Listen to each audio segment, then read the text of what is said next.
Hi all, my name is Gaurav. In previous video, we talked about the introduction of Stream APIs in Java 8. In this video, we will talk about some key features of Stream API. So first key feature is no storage. What does it mean? Stream does not hold any data. They just process the data from a source. Okay, so let's see it programmatically. So I have a list of integers. Its list name is numbers. It has four integers, 1, 2, 3, 4, and I am printing this list. Now I am converting this list of integers into a stream using a stream function and storing that in another variable stream of numbers. I am printing those both stream and the list. So if I print those, so list holds the data.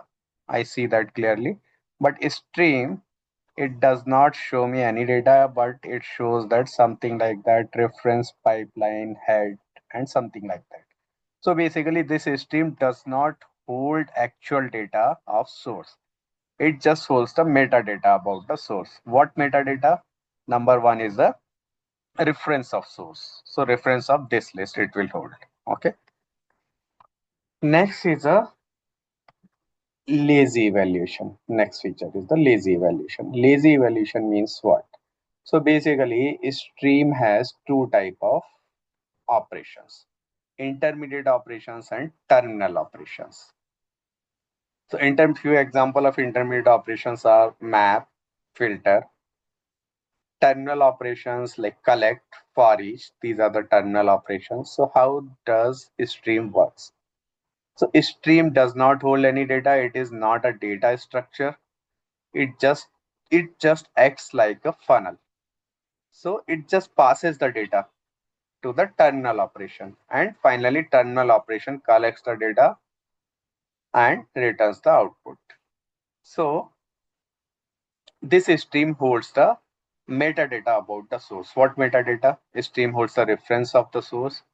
Stream holds the what all operation, intermediate operation needs to be performed on the stream. That data it holds. So that's a metadata stream holds, not the actual source data. So ideally it does not consume memory. Obviously, to store the metadata about the source, it consumes a memory, but it's a very less. Okay. So let's see here.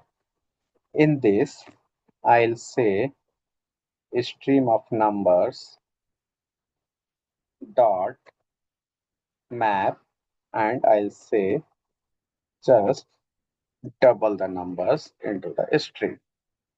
Okay, that's it. And it creates another stream. I'll say here, let's say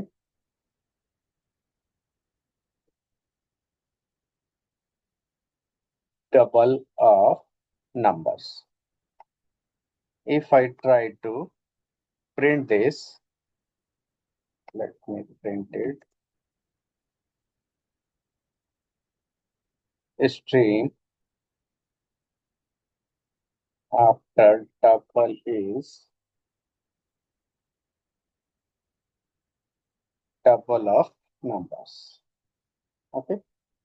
So if I print it again, ideally, stream does not hold any data. It should not print the data. Okay. It does not print the data. Now what I'll do, I'll call the terminal operation collect on this. So I'll say double of numbers, which is a stream. I'll say collect, and collectors dot collecting list, and it will return me a list after performing this map operation. List integer lst after double. Print is list after double is lst after double, and I'll print the original list also. Okay. Original list is this. Let's run this. So you see list after double is it doubled. Okay. It is not printing any stream. Here we say stream after double is it did not print because terminal operation was not called on that stream. As soon as on this stream we call the terminal operation, which is collect, it returns the data, okay, in form of list. So that is called the lazy evaluation. Lazy evaluation means intermediate operation gets executed only when it is required, only when any terminal operation gets called on that stream. Okay, so that's a lazy evaluation, and we can perform a chain of operation as well. So for example, I say here double the numbers, and after that you filter the numbers where number is greater than 2. So what will happen?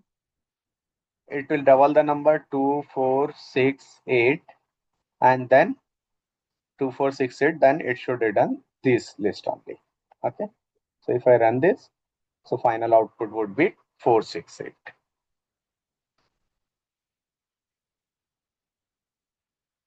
Yeah. So 468, but original list is intact. It is not changing the original list. Okay. So that's another thing. It will not touch the original list. It will perform the operation and it will return a new list. Okay, and it will store the, so this stream basically will store what all metadata it will store. It will store the reference of this list object and what are the operation it needs to perform, like map and filter. So basically it would be having in a stream, it would be having like this stream, and it will hold the holds reference of numbers list, then map operation, and then in pipeline there is a filter operation. So that's the metadata it will store. A stream. Which stream? This stream. Okay. Now next is a stream can be used only once. So whenever we call any terminal operation, so let's say collect is a terminal operation.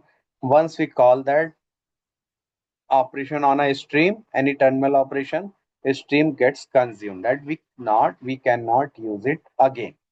So let's see this. So for example, if I say I consume this list by calling the terminal operation, now I want to perform another operation. So let's say double of numbers dot. Again, let's say again I want to filter out numbers which are greater than 4. That's my operation. And this filter will return a new stream. I'll say a stream of integer string greater than 4. Okay. Now let's n greater than 4. So this should give an error because we have consumed this stream on this step. If I execute, I should get an error. Stream is closed or consumed or used, something like that. So let's see. So you see, we get the error. Stream has already been operated upon or closed. Okay, and which line we are getting this error? At line number 27. So that is how a stream, once a stream is consumed, it cannot be reused. So these are the three features. First feature, a stream does not contain memory, does not consume memory. Second thing, it has a lazy operations. Third thing, once it is consumed, that is terminal operations called upon that stream, it cannot be reused. Thank you.